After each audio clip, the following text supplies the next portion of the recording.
Member of Parliament Melissa Gums rejects letter from Parliament, explains why she cannot support it. Minister of Finance gives updates of the payroll support numbers, and CCSU members files official complaint against government of St. Martin. Those are the headlines for Thursday, August the 27th, 2020.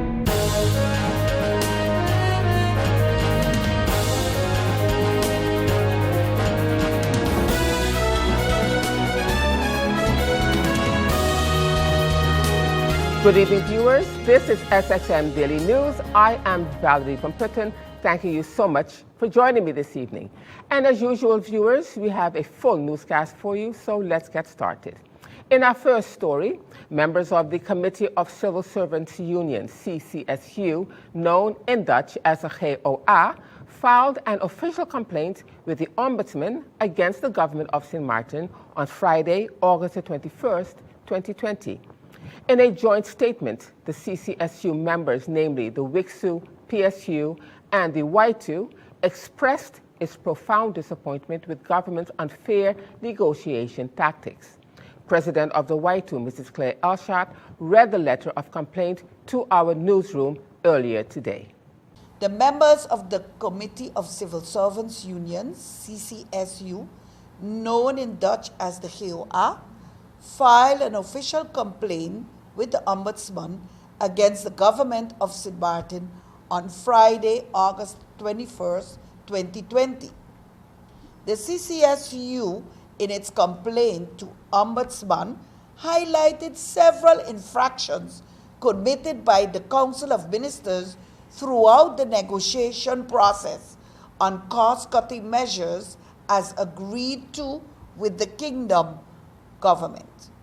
From the onset, the unions continuously raised its deep concern and remained firm in its position to the abundance of irregularities since the start of negotiations with government on Thursday, May the 7th, 2020 to present.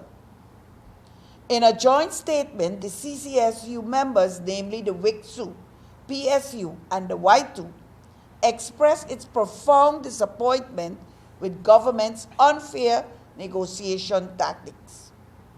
From circumventing the articles enshrined in the LMA, the constant change of the cost-cutting measures without any explanation or justification to meet the 12.5% condition imposed by the Dutch government, to the lack of complete information and the unilateral decision to withhold the 2020 vacation allowance without an official agreement with the unions. Notwithstanding the tactics employed by government seems contrary to its professed devotion to justice, good governance, and the principles of democracy and protection of human rights. It must be reiterated that St. Martin is a nation governed by the rules of law and the rights of workers who were never quarantined. The members most certainly understand the unprecedented impact of COVID-19 and the complicated negotiations between the government of St. Martin and The Hague.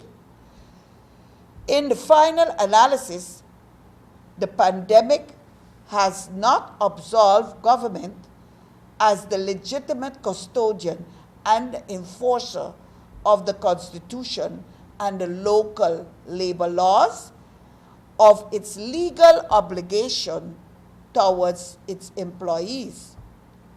A copy of this complaint and its supporting document has also been submitted to the Office of the Integrity Chamber. And meanwhile, President of the Y2, Mrs. Claire Elshart, speaking at the Anti-Poverty Platform weekly press briefing earlier today, highlighted the 17 sustainable goals set forth by the unions that have to be accomplished by the year 2030.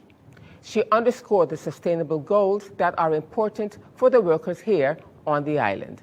Now, as unions, we have, from the onset, we have indicated to the government that there are 17 sustainable goals that have to be accomplished by 2013. Those sustainable goals, we even underscore the ones that was very important for the workers and their families here on the island. To start with, the goal number 1 of the Sustainable Development Goals is no poverty. Number 2 is zero hunger.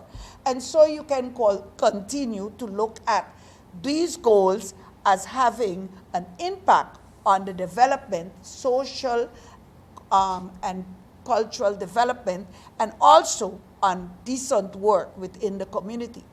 How could it then be possible that we are drafting a national development vision and there was no social dialogue ever with the Chamber of Labor Unions?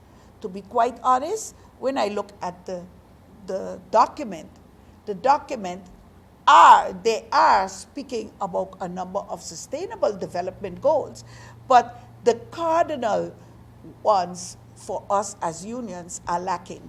So in this coming week, the Chamber of Labor Unions will, with all presidents of the chamber, we will be addressing the shortcomings of that national development vision and putting forward our proposals, hoping then that they would be incorporated in that draft so that the people of St. Martin can also experience their rights to development and their social economic rights will be taken into consideration.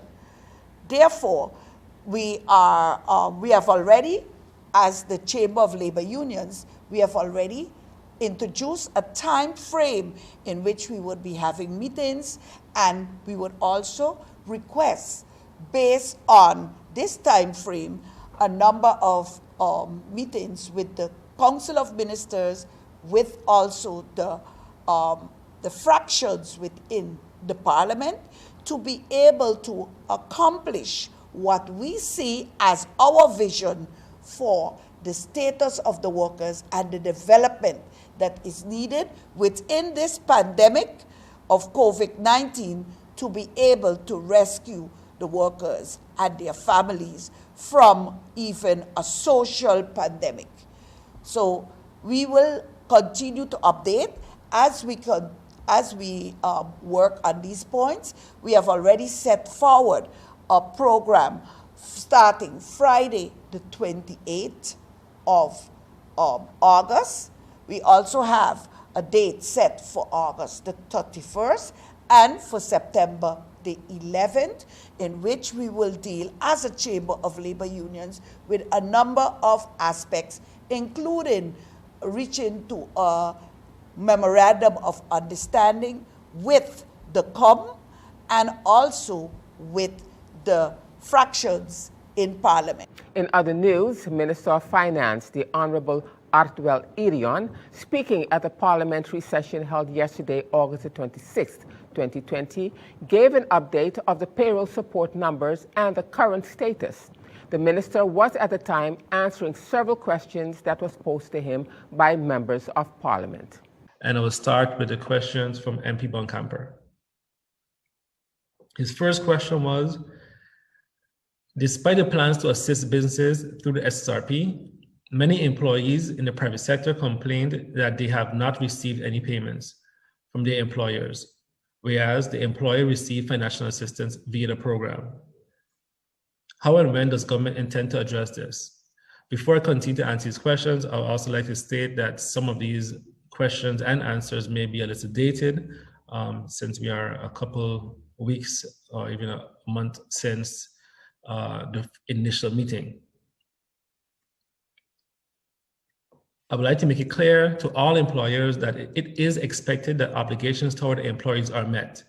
It is not acceptable that government borrows money, makes sacrifices, takes cost-cutting measures to assist businesses, and employees and employers do not live up to their obligation to pay their employees.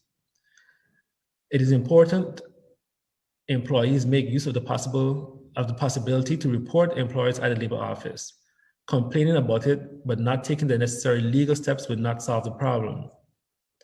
SAV, which manages the payroll support program for the government, carries out the ministerial regulation, which regulates the process of the application, how the employer qualifies, and how they receive support. As part of the process, the employer agrees to being audited for the purpose of verification of the application. The obligation to pay salaries is regulated in the labor law. It is therefore important that employees who are not being paid while duly being employed go to the labor office to lodge a complaint. I want to stress this point.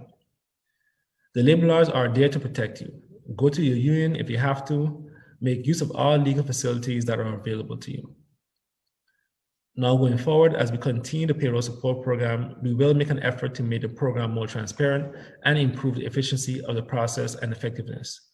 As such, applicants will be required to agree to having their company's name published if the application is approved and payment is made. The second question, how many businesses have received payroll assistance for the months of April and May? As of June 2020, for the month of April, 517 employers were approved. For the month of May, 397 employers were approved. And at that time, a few more applications were in review. For the month of May also, the lockdown amount was 73 employees approved. Applications are still in review, and this number is expected to go up. How many businesses didn't qualify for aid as of June 29? For the month of April, it was 225. For the month of May, it was 27. And for lockdown, it was 17. His fourth question, what were the principal reasons why they did not qualify? The principal reason for employers not qualifying were that they were on the exempt list. Number 5, how many businesses have appealed their denial for the months of April and May? As of June 29th, appeals in April were 25, appeals in May were 3. How much money was used based on projections made by the government? On average, it was about 13 million, but I'll say for April, yes, on average it was about 13 million. And in total, it was 29,162,296 guilders. And in this other item for the police department, the police on St. Martin have arrested 2 individuals in connection with the shooting of the 70-year-old MS in Belvedere on Tuesday, August 25th, 2020.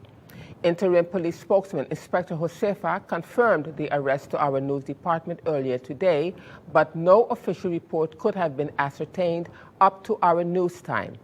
SXM Daily News will bring you, however, the full report in tomorrow's newscast.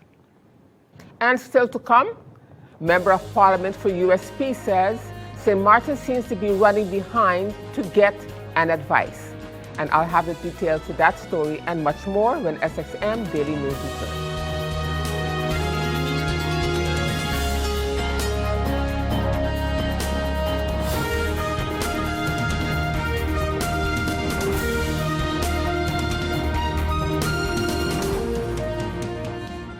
GEBE has been faithfully serving the communities of St. Martin, powering your home and our economy.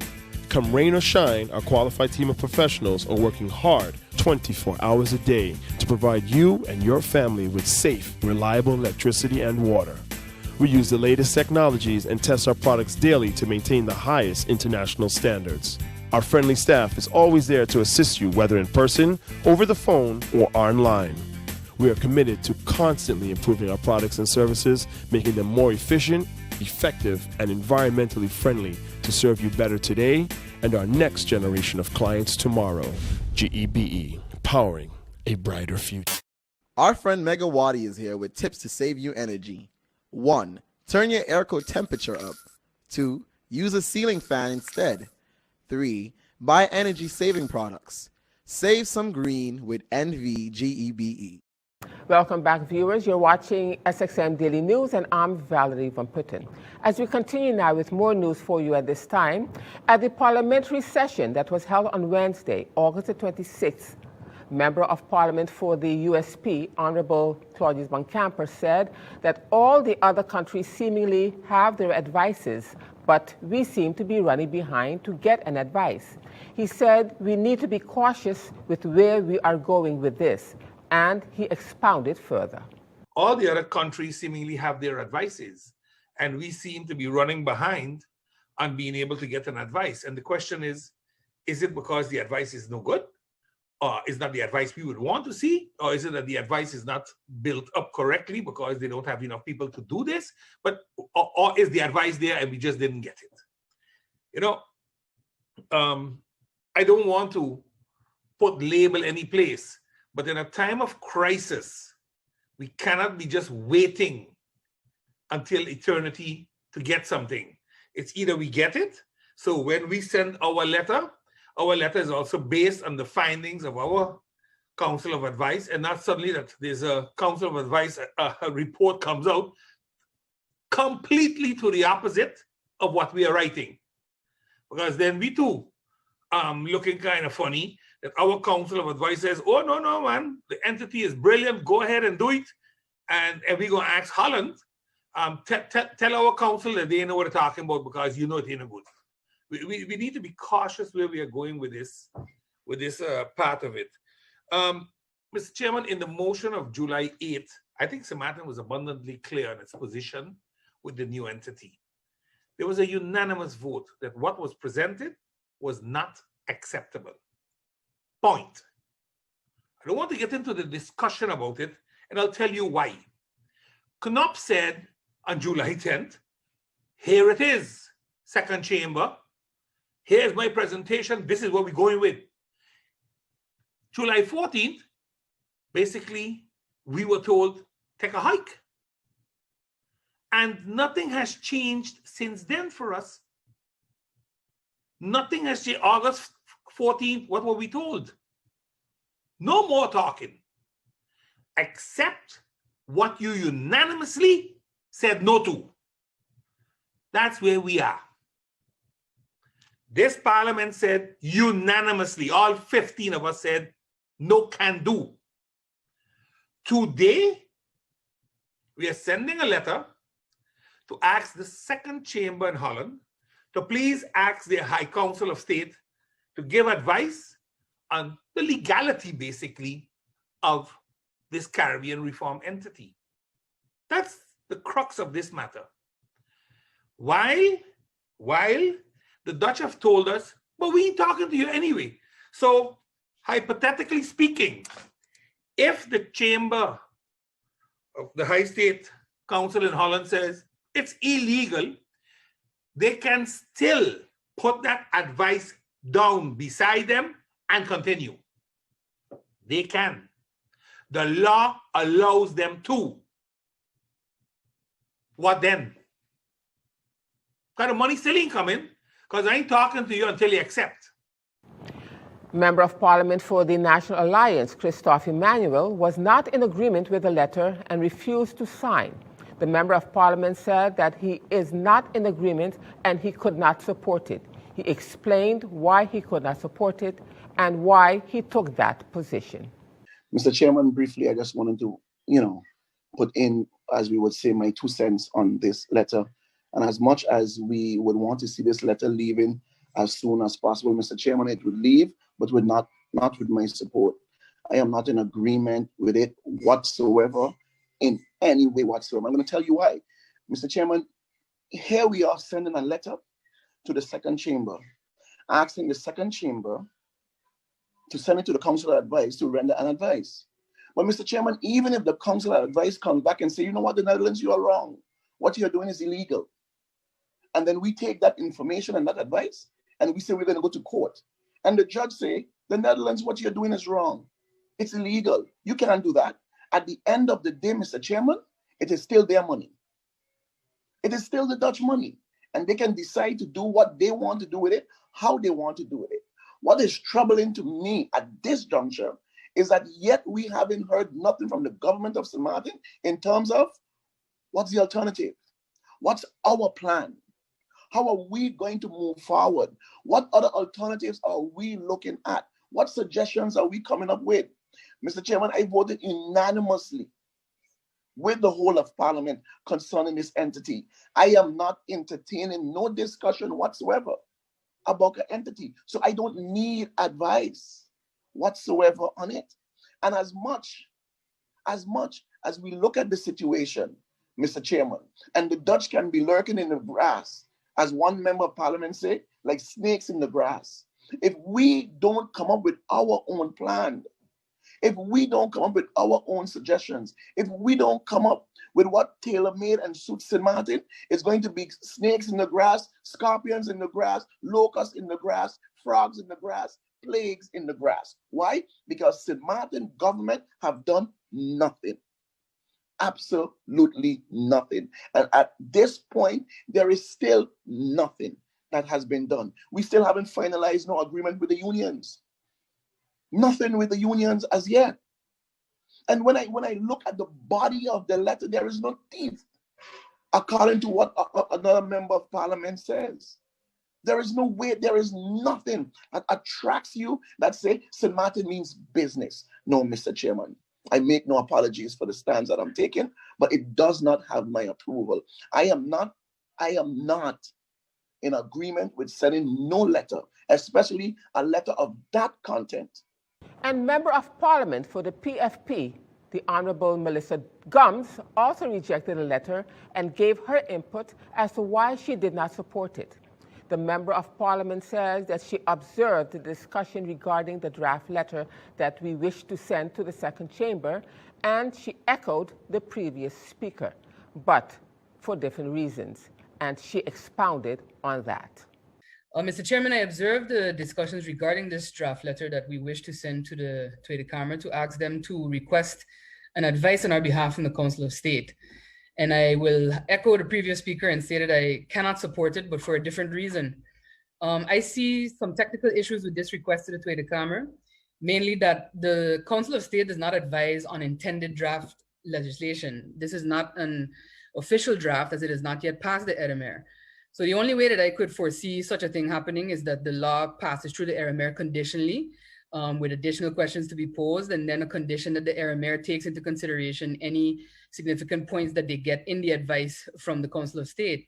But I do not think that this is a road that can or even will be taken. To my understanding, I recall the Prime Minister stating that they had attempted already to receive an advice from the Council of State, but was given the same insight and response.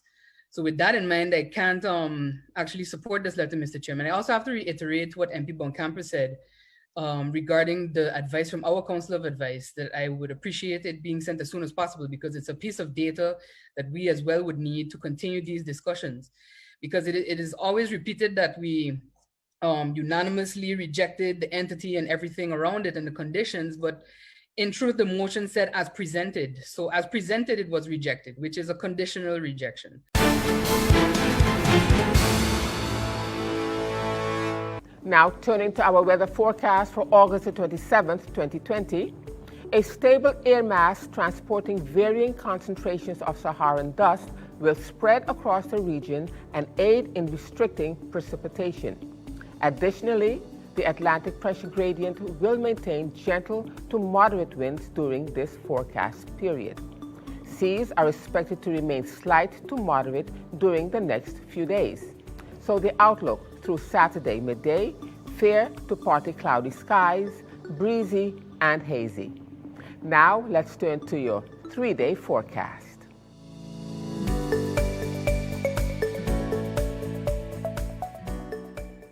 And still to come, Caribbean Alliance Insurances gives tips on what to do during a hurricane. We'll have the details to that story and more when SXM Daily News returns.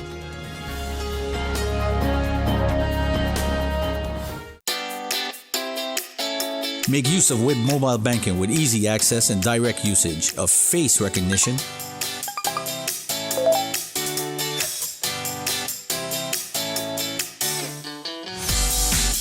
PIN code,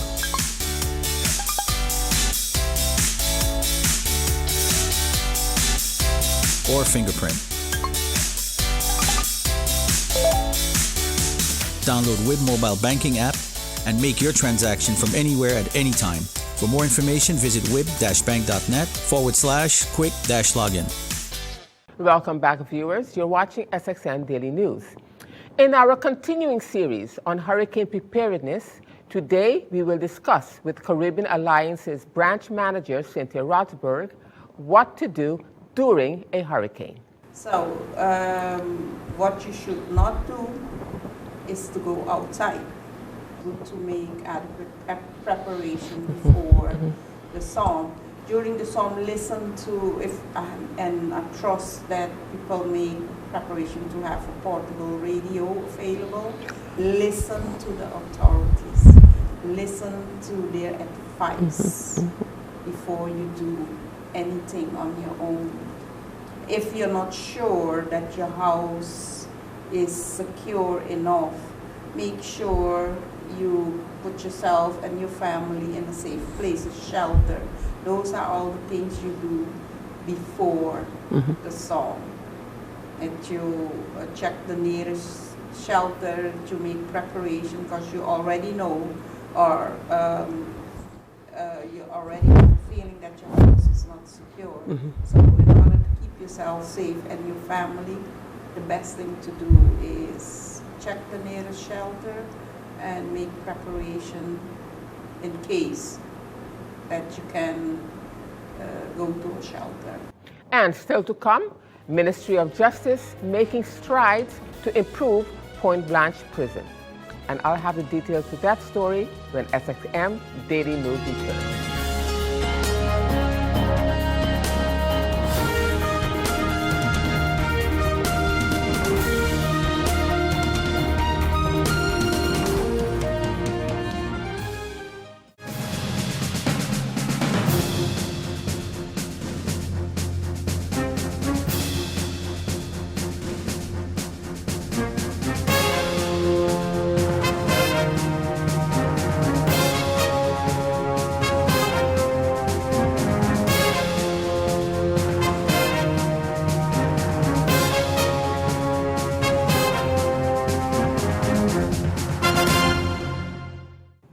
Welcome back, viewers. And as we end this edition of SXM Daily News for you this evening, the Minister of Justice, Anna Richardson, along with her support staff, held a meeting with Point Blanche prison guards in the presence of unions WICSU, PSU, and ABVO to discuss a number of urgent matters related to the prison and house of detention. The prison officers expressed specific concerns related to an outdated locking system being used on inmate cell gates and doors. The current locking system presented some challenges for the prison guards as expressed in their meeting with the minister. Having been aware of this matter since earlier this year, the ministry, while awaiting the order of permanent system from Europe, placed a local order for temporary locks as a way of urgently solving the concern expressed by prison staff. The temporary locks were delivered to the prison on Wednesday, August the 19th, 2020. Point Blanche Prison Management Team member Mr. Concepcion stated that the locks received are durable with warranty and will temporarily replace all of the current locks while we await the permanent system. This effort is part of the many improvements the prison is currently working on. Minister Richardson is committed to addressing the grievances expressed by prison staff and all other departments within the Ministry of Justice. She looks forward to attaining more positive results for the ministry with this determined approach. This release reads in part. And with that, viewers, brings us to the end of this edition of SXM Daily News for this evening. I am Valerie from Pritton, thanking you so much for joining me.